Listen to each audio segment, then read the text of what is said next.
রাজার ঘরে কি শুধু সুন্দরী মেয়েদেরই জন্ম হয়, কালো মেয়েদের জন্ম হয় না? সুন্দরী মেয়েরাই কি শুধু রাজকন্যা হতে পারে?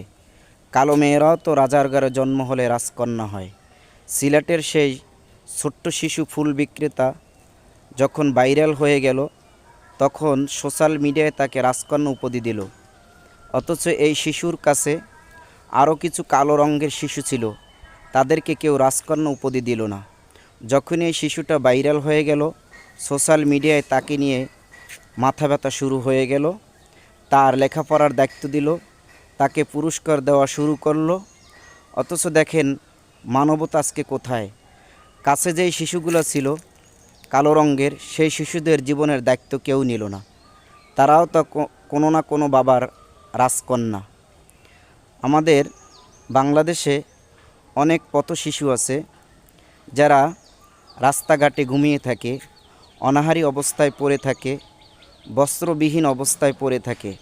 তাদের জীবনের দায়িত্ব কেউ নেয় না। যখন একটি শিশু ভাইরাল হয়ে যায়, তখন তার জীবনের দায়িত্ব নেওয়ার জন্য হাজারো মিডিয়া এসে তার কাছে ভিড় জমায়, শুধু একটু ভিউজ বাড়ানোর জন্য, ভাইরাল হওয়ার জন্য।